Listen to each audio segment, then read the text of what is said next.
Milí priatelia, vítajte pri našom ďalšom spoločnom stretnutí v rámci podcastu HR Approved, ktorý je určený HRistom od HRistov. To by mohol byť taký slogan, že od HR pre HR. A verím, že sa to dostane potom aj niekde ďalej, pretože HR nie je úplne izolovaná téma. Ja sa veľmi teším, že naše dnešné pozvanie prijal veľmi zaujímavý hosť. Jednak je to veľmi známa tvár slovenského HR sveta a zároveň zaujímavý aj v tom, akým spôsobom sa pozerá na veci. Je to Martin Čambor. Ahoj, čau, vitaj. Ahoj, Oliver, ďakujem pekne. Ja to mám tak pekne o tebe napísané, tak ja sa na chvíľučku priznám pohľad do iPadu, aby to nebolo, že som to doma cvičil ako na Hviezdoslavov Kubín.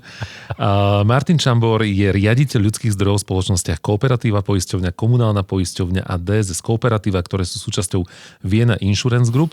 A Martin sa zaoberá, alebo primárna taká tá téma, ktorá je tvojmu aj pracovnému a možno aj takému tomu osobnému srdcu blízka, je práve transformácia HR a transformácia organizačnej kultúry. Určite mnohé ďalšie témy, ale keďže sa budeme dnes rozprávať práve o tom, ako transformovať HR, tak nechám to v tejto rovine. Môže byť? OK, môže byť, jasné. No a ďakujem zároveň opäť partnerovi tohto podcastu, ktorým je spoločnosť Abdežané, v ktorých priestoroch sa inak aj nachádzame, takže táto oranžová farba je korporátna farba a možno je dôležité povedať, že Abdežané je okrem iného aj partnerom pre správu benefitov na platforme Benefia, čo je portál, ktorý umožňuje a uľahčuje prácu HRistom aj zamestnancom, takže pokiaľ si chcete uľahčiť život a trošku sa oslobodiť od HR repetitívnej, rutinnej agendy, najmä čo sa týka nejakých odmien, benefitov pre vašich zamestnancov, tak určite navštívte portál Benefia. No a my sa môžeme rovno vrhnúť do návštevy témy transformácia. Okay. Martin, začneme akoby, že úplne basic od základov. Čo si môžeme predstaviť pod slovom transformácia HR? Alebo v HR? V skratke, transformácia HR je, že dostanete nejaký fungujúci model, dostaneš niečo, čo máš pretransformovať, aby ad 1 fungovalo lepšie, ad 2 bolo lacnejšie, lebo na to počúvajú predstavenstvo a shareholdery, a ad 3, aby sa ľuďom lepšie a jednoduchšie a dobre pracovalo. To sú tie 3 atributy, ktoré tam mixuješ dohromady. Ako si sa k tomu dostal? My keď sme sa aj rozprávali, tak ty si mi povedal, že ty máš rád výzvy. Ja som povedal, že tak jemne masochisticky to pôsobí, že si povedal, že keď niečo nefunguje, je to náročné, je to problematické, tak to je to, čo ťa akoby láka a priniesť do toho možno práve ten nejaký poriadok, chaos, víziu. Aká bola tá cesta tvojich začiatkov? Že kedy si začal mať pocit, že práve oblasť transformácie HR je naozaj akoby, že dôležitá pre teba, ale zároveň aj pre značky, s ktorými si spolupracoval? Ja to nejak akože na začiatku som to úplne neselektoval, že toto je moja cesta. Bolo to také, že vždy som bol známy tým, že som prinášal nové riešenia, ktoré dali pridanú hodnotu vo fungovaní. A hlavne som veľmi dobre počúval ľudí. Čiže tá moja cesta vždy bola o tom, že išiel som úplne dole na flór a počúval som, že o čom hovoria, čo sú tie veci, ktoré ich trápia. A snažil som sa priniesť riešenia, ktoré im zjednodušia život, aby sa im lepšie pracovalo. Nie je nevyhnutne, aby mali krajšie benefity, aby proste toto fungovalo, no to, aby tú prácu, ktorú robia, im ako keby nesťažovali všelijaké byrokraticko, lebo my to tak zvykneme robiť a podobné riešenia. Čiže to je to, čo mňa pravdepodobne stretáva celý život cez všetky tie spoločnosti, kde som bol. On sa niekedy hovorí, že najväčším benefitom pre zamestnancov je to, že nemajú zbytočné problémy, ktoré byrokratické akékoľvek, a že niekedy že nechajte nás fungovať a to bude najväčší dar, ktorý nám môžete dať. Začali sme tú transformáciu a teraz si vlastne aj dal akoby možno taký jeden z prvých základov alebo pilierov, aspoň teraz z môjho pohľadu, keď si povedal, že išiel som za ľuďmi na flór, počúval som ich. Ak by sme teda si mohli pomenovať, že keď sme si povedali, čo je transformácia, povedal si nejaké parametre, čo sú možno nevyhnutné akoby kroky na to, aby sme vôbec, ak si firma, značka uvedomí, že potrebuje niečo transformovať, tak moja prvá otázka znie, že kedy najčastejšie, alebo v akých oblastiach prichádza ten aha moment, kedy si poviem, že, alebo ten breaking point, že OK, tak potrebujem nejakú zmenu. A druhá otázka na ňu nadväzujúca je, čo by som mal začať robiť úplne na začiatku? Je to počúvanie ľudí, alebo je to nejaká možno dátová analytika, alebo je to naopak zavrieť sa s boardom na nejaký trojdňový kick-off on-site, neviem aký názov, fancy workshop, kde si budeme kresliť šialené nejaké journeys. Čo to je? Čiže ako by sme sa na to mohli pozrieť v praxi? Ja otvorene si myslím, že je to mix všetkého tohto. Za mňa to, čo mne funguje asi najlepšie je, že najprv potrebujem poznať samotnú biznis stratégiu tej firmy. Kde chce ísť, kam chce ísť, kde je teraz, kam sa chce dostať, lebo to nám determinuje aj to, že ľudia, ktorí tú stratégiu majú naplniť, že ako ďaleko sú od toho byť schopní naplniť tú stratégiu, lebo je pekné si nakresliť obrázok, ale keď nikto nevie ten obrázok ako keby naplniť, tak je to úplne zbytočné. Pozeráme sa na niečo, čo nikdy nejako nedosiahneme. A tam sa práve napája aj tá vec, že predominantne hovoríme o tom, že aká kultúra v tej spoločnosti je, akým spôsobom vieme prispieť k zmene kultúry, aby sme naplnili tie očakávania, a to robíme cez ľudí. Čiže iba cez ľudí a cez to, ako to cítia ľudia, ako sú ďaleko od tej samotnej biznis stratégie, vieme v podstate nastaviť tie kroky, ako sa máme posunúť k tomu. Tak toto nejak vidím ja. Okay. Dobre, a keby sme sa vrátili k tým akoby momentom zlomu, ak to takto nazvem, alebo tým trigger pointom, že dobre, tak teraz si organizácia povie, ako identifikovať ten moment, že niečo, čo sme doteraz robili, tak nám možno už nefunguje. A možno to nemusí mať iba akoby odraz na číslach, že možno čísla nám fungujú, ale klesá nám nejaká motivácia, angažovanosť ľudí, zvyšuje sa nám fluktuácia, čokoľvek.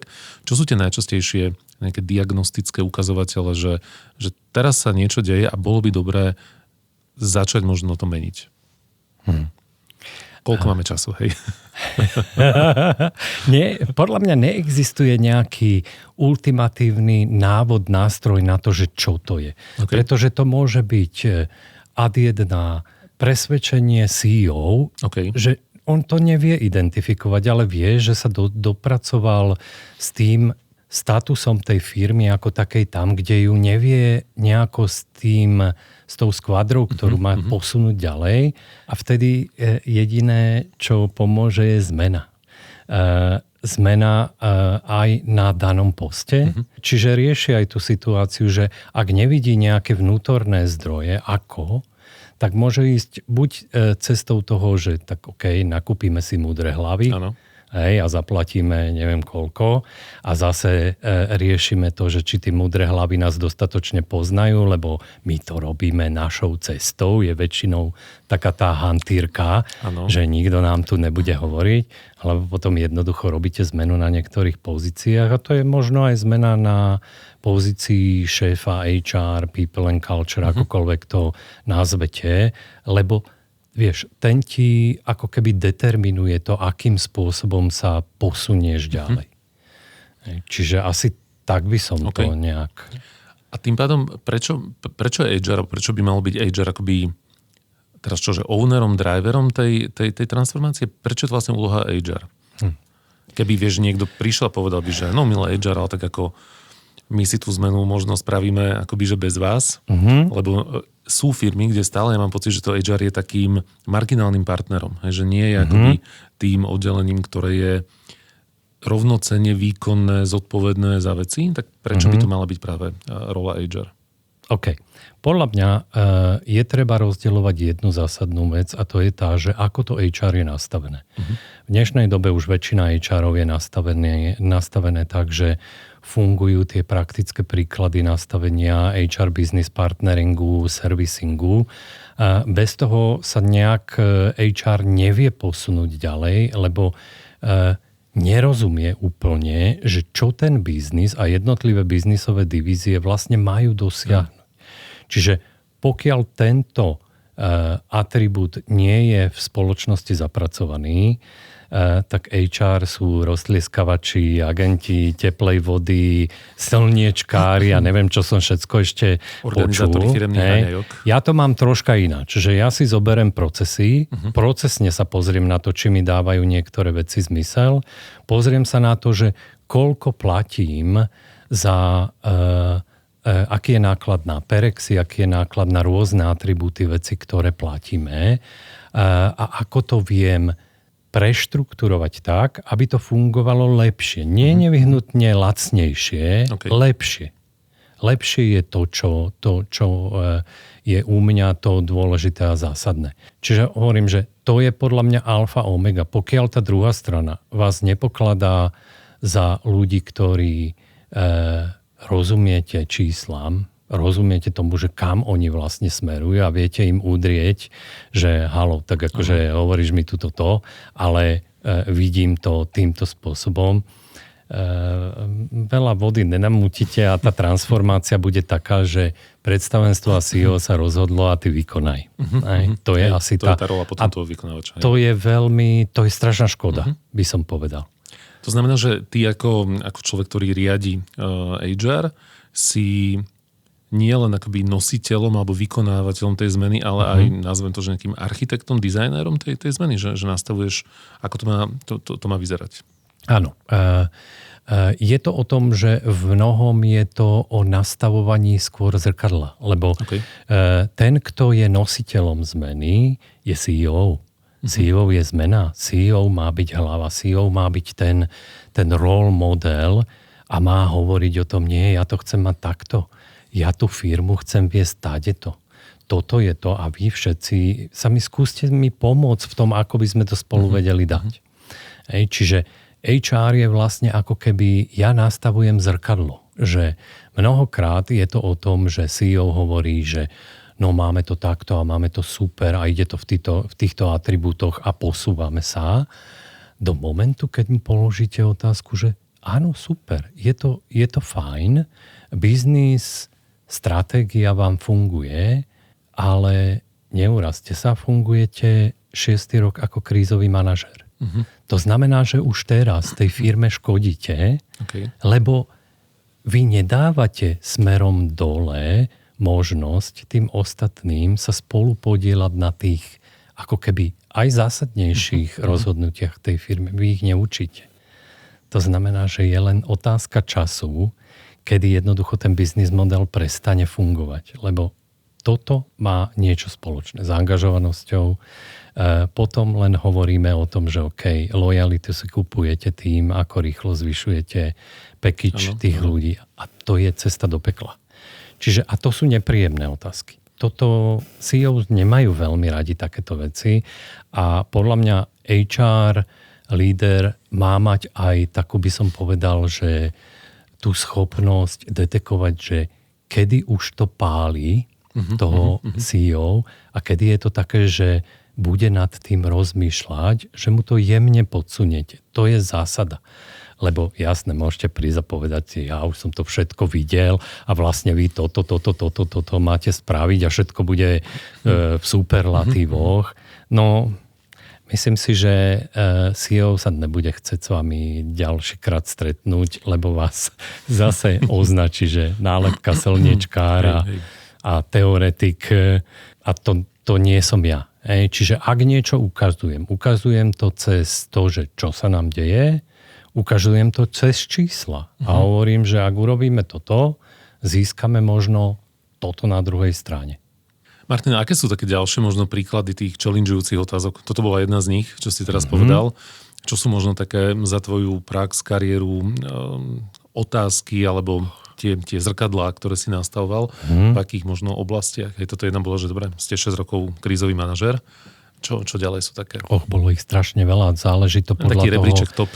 ako tá firemná kultúra funguje. Bolo to od toho, keď sa preklápala štandardná, povedal by som, kultúra toho, že ja riadím a ja rozdeľujem aj peniaze, ja to najlepšie poznám a nikto mi to nebude hovoriť, do nejakej štandardnej výkonnostne orientovanej kultúry, kde vlastne pokladete tým ľuďom otázky, že OK, a keď ty hovoríš o tom, že vieš najlepšie, koho ako odmeniť, ako ti ten systém umožní naplniť ten tvoj package, lebo ty takisto si odmeňovaný tým, že máš nejaký fix, ale máš bonus. A na ten bonus ti akcionár stanovil nejaké ukazovatele. A nechceš to radšej urobiť tak, že tie svoje kaskaduješ dole tým ľuďom, ktorí ti to majú ako keby doniesť, že ti majú uľahčiť tie veci. To je jedna z tých vecí. Sú to niekoľkokrát som riešil situácie, keď máte hodnotové morálne kleše. OK, toto zaujímavé. Hej, a to sú tie kleše, kedy hovoríte, ale toto je pre mňa človek, ktorý bez toho my stratíme 30% biznisu, to nemôžeme. A ja hovorím, OK, stratíme 30% biznisu, ale ten človek nemá elementárne hodnotové veci, ktoré v tej firme hovoríme, že majú byť. A mnohokrát je to o tom, že do momentu, kedy vždy je to také, ale však to nepreháňajme, ale veď dobre, tak veď to je tak, ako to je. Do momentu, kedy nehovoríte o tom, že a ty by si to tak chcel mať u seba, ty to tak berieš doma alebo u svojich kamarátov, že niekto ti dá proste guču peňazí, ale je chrápuň a to tak chceš dlhodobo ako fungovať, vtedy to zafunguje. Vždy tie príklady do toho reálneho sveta väčšinou celkom dobre fungujú. No a poďme teraz na poisťovníctvo. To je tak stereotypne akoby, že konzervatívna oblasť napravo. Nie, že máš ten pocit, že dokonca ja som vždy na takej hranici, že ja sa venujem aj marketingu, aj HR a teraz akoby, že z marketingového pohľadu väčšinou boli také tie klišé, že ak je nejaký sektor, ktorý by primárne sa mal komunikovať konzervatívne, tak to je bankovníctvo, poisťovníctvo. A teraz, že nehovorím, že to je dobré, iba hovorím, že takýto narratív častokrát zaznieval. Ľudia možno stále majú ten pocit, že to poisťovníctvo je takáto konzervatívnejšia téma aj z pohľadu nejakých procesov, možno tak ďalej. Čo znamená transformácia v poisťovníctve? Na čom pracuješ? Okay. Alebo s čím si začal? Dobre, ja by som možno troška ešte šiel dozadu, lebo usmievam sa preto, lebo opäť niekedy v 2006 mi presne toto ako mladému HRistovi, ktorý mal v podstate pol sveta v DHL na starosti, americká kultúra a mal stretnutie s šéfkou najväčšej retailovej banky Slovenskej sporiteľňou. To bola ešte pani Ovesný. To bola Regina. Regina, jo. A to bolo presne vtedy, že Ježiš, a to je taký konzervatívny, ten bankový sektor, tam nič nebudeš robiť, oni ti nič nedovolia a oni ťa ani nezoberú, veď ty si z transportation, čo oni si tam budú točiť tých svojich. Čudujú sa svete, zobrali ma. A ja som sa do sporky vrátil 2-krát pre istotu. Dverami a oknom. Vždy to bolo na pozvanie, že príď naspäť a uprac. Jasne, na odľahčenie, že z rôznych pohľadov, áno. A pozri sa, kde sporka teraz je. Čiže keď mi niekto povie, že sa to nedá, že ten sektor je konzervatívny, on je konzervatívny iba do tej miery, ako ty si ho udržíš. Áno, presne. A to isté je podľa mňa aj v poisťovníckom svete. Áno, ja musím povedať, že tiež treba troška rozhývať tie vody. Úprimne, opätovne do poisťovníctva som sa dostal čistou náhodou, kedy som sa rozprával s mojím dlhoročným známym a ten hovorí, že Martin, ja neviem, že my máme takú pozíciu, ale ja fakt už mesiac rozmýšľam, že či vôbec ti o nej poviem, lebo keď budeš počúvať to, čo počúvaš akože z trhu, tak nie som si istý, že či ty tam chceš ísť. A čím viac, ja hovorím, tak povedz mi, však uvidíme, že čo to bude. A čím viacej to bolo o tom, že ale to 10 rokov, proste všetko zastaralé, nie úplne dobre, to nie je to, čo by si chcel, tak ja neviem, mňa to fluidum čoraz viacej ťahalo k tomu, že OK, tak ideme do toho, pozrieme sa, že čo to je. A tak som sa vlastne ocitol v VIG a v kooperatíve, v komunálnej a v DSSK.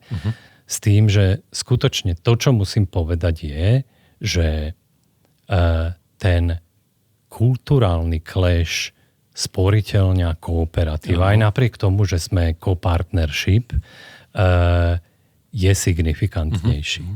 To pravidlo, ktoré ja vyznávam je to, že vy nemôžeš porovnávať, lebo v momente, keby ja som prišiel do kooperatívy a začal, že toto tu bolo, a tu nemám, a to je, a toto bolo, ja druhý deň odovzdám kľúče od miešačky. To ti poviem otvorene, rovno. Čiže, a tak som si povedal, že ne, toto není cesta. Je to niekde, akceptuj ten stav, kde to je, popíš si ho tak, aby si vedel, že čo je tvoj starting point a začni. Začni si stavať cestu, ako to dostaneš smerom hore. A to je moja cesta momentálne. OK.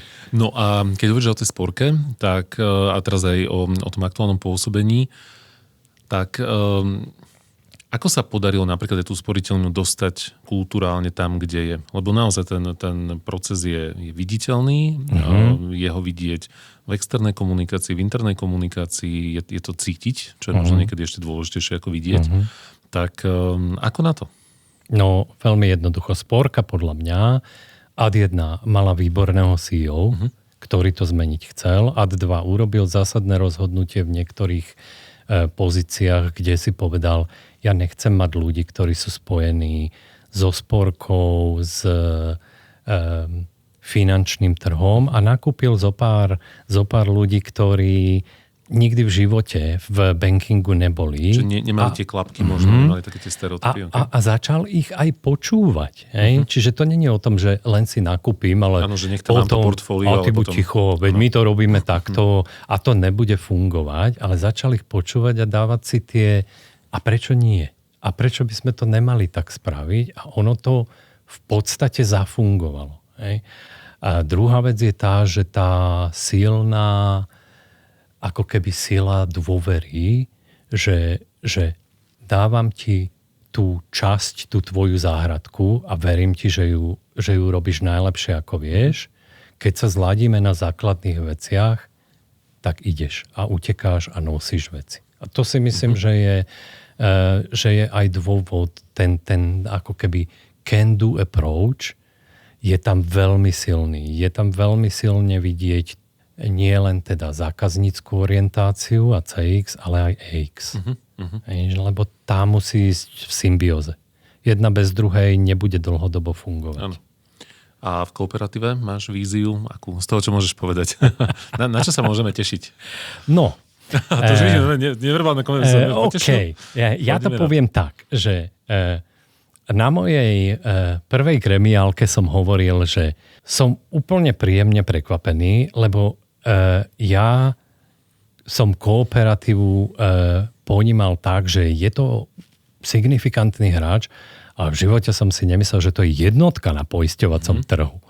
Lebo jednoducho, akože nedostal sa ku mne to info, že biznisovo jednotka a to, čo je môj cieľ je dostať kooperatívu aj čo sa týka AX-u na jednotku. Čiže aby tí ľudia, ktorí sa budú pozerať na trhu pracovnej sily, začali hovoriť o tom, že ale kooperatíva nie je iba taká akože, že je tu 35 rokov a je jednotka, ale ona fakt vie dať. Ona vie dať dobré veci, ona vie robiť veci novou cestou, nie je followerom, ale udáva to. A to je to, čo mňa zaujíma predominantne, akákoľvek firma to bola.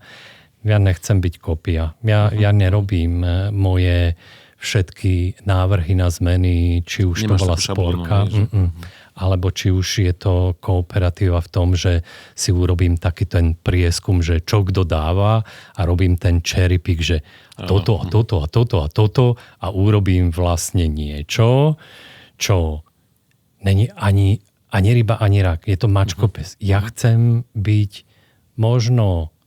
unikátny možno v 3 veciach, ale unikátny. to je to, čo robíme najlepšie, to je to, čo vieme dať najlepšie. No a teraz, keby sme išli akoby do praxe, že dobre, tak máš takúto ambíciu, máš takýto cieľ. A teraz, že keď to rozmeníme na drobné, čo všetko v prvom kroku v tom recepte na takýto ako výsledok, že aké ingrediencie by tam mali byť a aký je postup pri varení? No, dobre. Ja ti poviem to praktické, že čo som zažil v kooperatíve, tam, kde som išiel teraz. Lebo podľa mňa to je u mňa najväčší transformačný projekt môjho života. Tam si koľko aktuálne? Som tam 8 mesiac.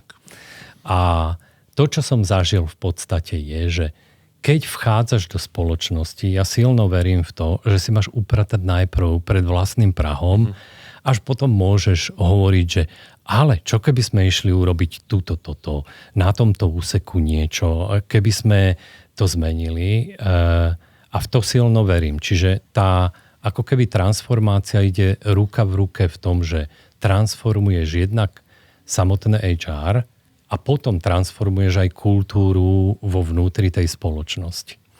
No, to, čo mňa tam čakalo, poviem ti otvorene. Prišiel som do kooperatívy k môjmu tímu, klasické zavreté osobové kancložky. Pozerám sa na to, hovorím OK, 22 ľudí, hovorím ojoj, čak veď tu roboty je tu dosť, nebudem mať problém s ľuďmi, lebo až moc by som povedal. A následne sa na to pozerám, nepočul som ani jedno slovo, že zamestnanci, čo by potrebovali, my pre nich robíme. Počul som, že my uzatvárame dochádzku, my kontrolujeme, my procesujeme papiere. Okay. A zaujímavé... Narratív bol jasný. A zaujímavé na tom bolo to, že zároveň už bolo rozhodnutie, že za 3 mesiace ideme do nového priestoru, ideme do novej centrály, ktorý je, že open space, sharing, bukovanie stolov, proste všetky tieto veci.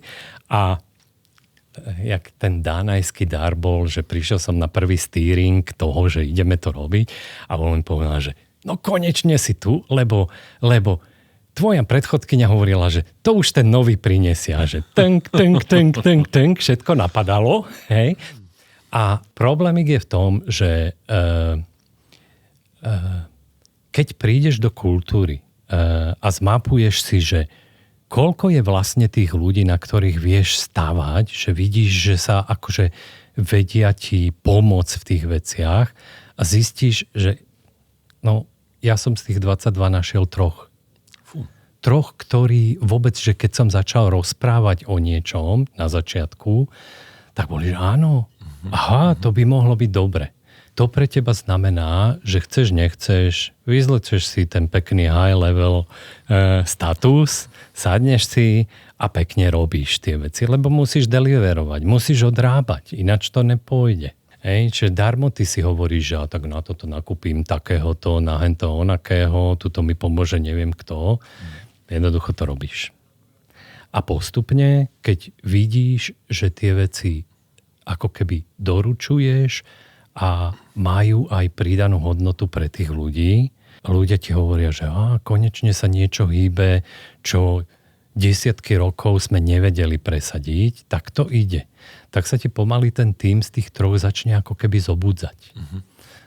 A z 3 ich je 10, potom ich je troška viacej a potom prídeš do štádia, kedy si povieš, OK, nakresli si svoju stratégiu, a musíš si určiť kľúčových.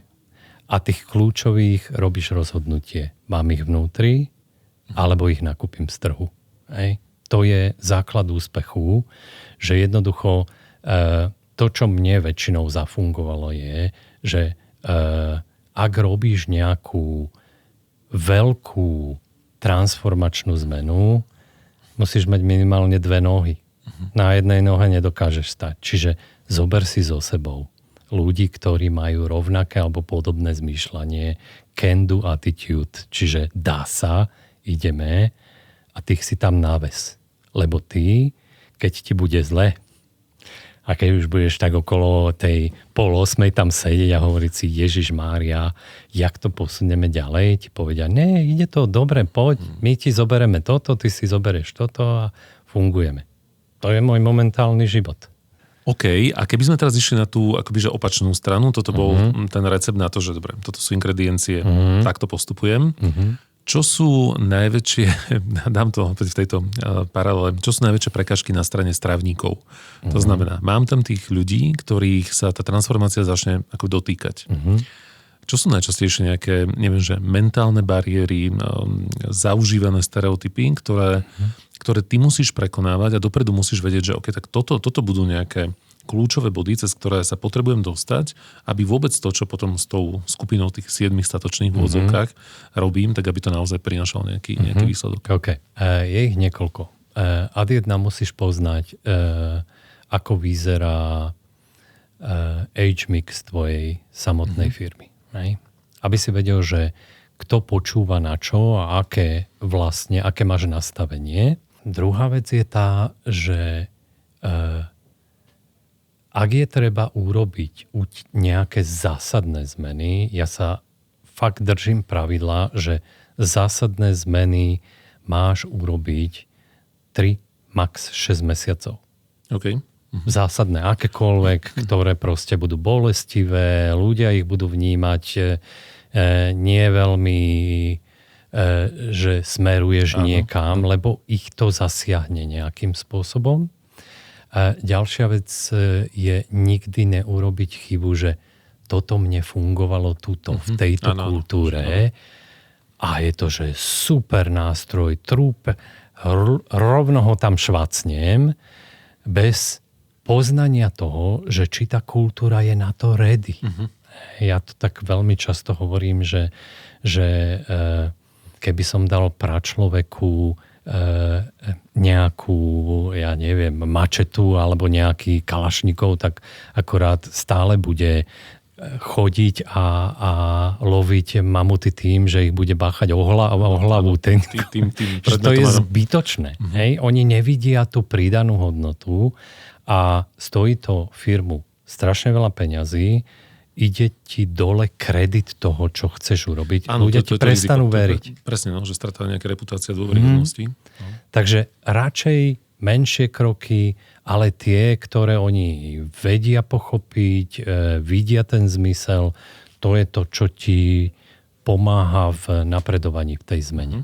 Keď si hovoril o tom vekovom rozložení, ja nerad paušalizujem, ale dá sa povedať, že sú niektoré vekové kategórie alebo generácie prístupnejšia tej zmene, že keď máš napríklad ten mix taký, že máš tam, ja neviem, že polovicu ľudí Zetko, tretina mileniáli a potom tretina staršej generácie, takže tam tá transformácia prebieha ľahšie, alebo ten odpor voči nejakej zmene, ktorý máme niekde latentne akoby v sebe, tak je naprieč generáciami, je to jedno.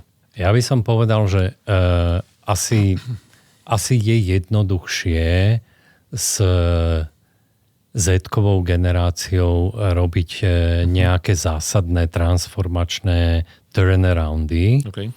To, čo je dôležité a netreba zabudnúť, a našiel som to aj v súčasnej firme, je, že mám signifikantnú časť zamestnancov, ktorí sú 10 a viac rokov.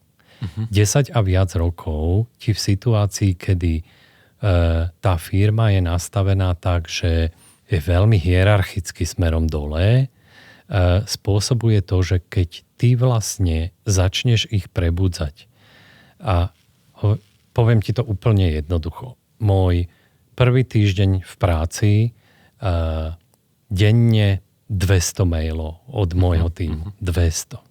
Ale 200 mailov od môjho tímu typu vážený pán riaditeľ, chcem vám dať na vedomie, že som objednala strávne lístky pre toto. Vážený pán riaditeľ, chcem vám dať na vedomie, že tuto je ten obežník a urobila som to, čo bolo treba. A príduc na to a povedať tým ľuďom, že počúvajte ma, vy ste môj tím, vy ste tu na to, aby ste sa vedeli rozhodnúť, čo je dobré. Ja nepotrebujem byť centrálnym mozgom ľudstva a vedieť, že čo kto kde urobil. Skúste fungovať tak, že rozhodnite sa sami za seba a ak máte problém, alebo ak neviete nájsť riešenie, príďte za mnou. Dovtedy mi neposielajte maily, pretože možno prehliadnem tie, ktoré sú dôležité. Áno. Čiže to je tá zásadná zmena. Druhá zásadná zmena je v tejto kultúre hierarchické. Je to, my už sme tu 100 rokov zažili, my to tak nebudeme robiť, my si to urobíme, taký ten slovenský, my si to urobíme po svojom. Že namalujeme, že to ako robíme, už aj my, ale urobíme si to po svojom. To je podľa mňa základ a ten zásadný killer akejkoľvek zmeny firemnej kultúry. Toto, ak niekto robí, tak to má ísť robiť niekde inde, lebo má dve tváre. Ja si myslím, že to sú veci, ktoré buď ten človek cíti, že to chce urobiť tak, alebo musí hľadať prostredie, ktoré jednoducho toto bude akceptovať. Lebo u mňa to prostredie nebude. Tak to není. Martin, veľmi dobre sa mi s tebou rozpráva, ale už sa tak blížime ku koncu časového rámca, ktorý máme k dispozícii. Tak poďme to všetko, čo sme si povedali, čo si teda povedal, nazdielal z tých tvojich skúseností, tak dať do takého, nazvem to, že jedného záverečného zhrnutia, rady, typu odporúčania, niečoho, čo chceš, aby tak zarezonovalo v ľuďoch, ktorí možno sú na prahu nejakej transformácie, alebo sa do nej púšťajú, alebo nad ňou uvažujú, tak čo by bolo také tvoje posolstvo ako hlavného transformátora? Oj. Čo? A teraz tá ťaha zodpovednosti. Teraz. Že čo dáš? No. A to už ostane vrité, nezmazateľná digitálna stopa ostáva. Za mňa, to, čo mne zafungovalo, je vždycky, že zdravý sedliacky rozum musí prevládať. To je zdravý sedliacky rozum. Regina to volalo, že bruch. Tuto musíš mať ten správny bruch, aby si vedel. Ano. To mi hovorila Regina. A druhá vec je tá, že okrem tohto neprinášať veci, ktoré zdravým sedliackým rozumom sa nestretnú s tými očakávaniami, nikdy neobchodovať so svojím presvedčením. Okay. Väčšina ľudí, ktorá robí zmenu, ju nerobí preto, lebo jej ju niekto povedal.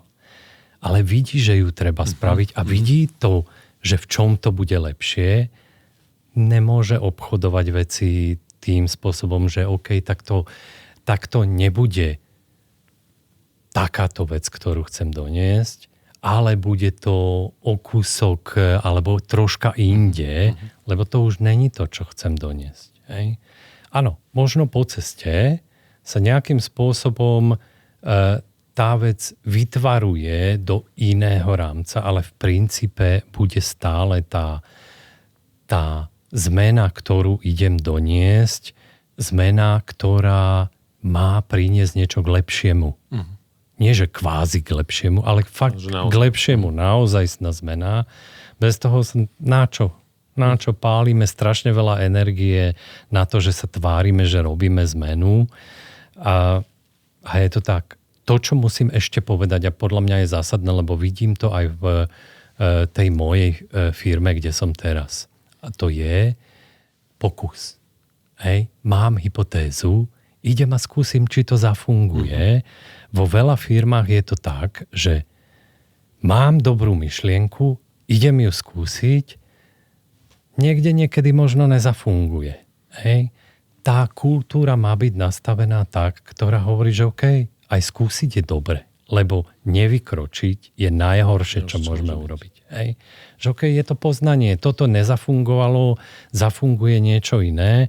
Najhoršie, čo je a čo som videl, je, že firmy si dajú tú stratégiu, že my už budeme super onlineoví pre našich klientov, všetko si môžu klienti urobiť sami a vyvíjame aplikáciu, ktorú vyvíjame 2 roky, lebo máme 900 pages na to. Hej? A teraz ja sa na to tak pozerám, akože 2 roky to ideme vyvíjať, delay bude ďalší rok a pol, lebo 900 pages není menej.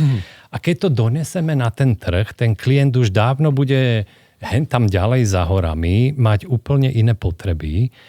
Čo to spôsobí vnútri v tej firme, spálenie strašne veľa energie, peňazí, toho entuziazmu tých ľudí, ktorí to chceli. Toho presného, toho komitmentu. Radšej po menších veciach odrábať, doručovať, poučiť sa z toho, čo tá druhá strana povie. To je to, čo funguje aj mne. Hej? Ja nesom, to povedal, že Svätý Peter na koliečkach, ktorý sa pozrie a už vie, že kde to dopadne, že viem asi za tie roky vedieť, že kam sa chcem ubrať, ale iba pokoza omyl a remodulovanie vecí nás posunie dopredu.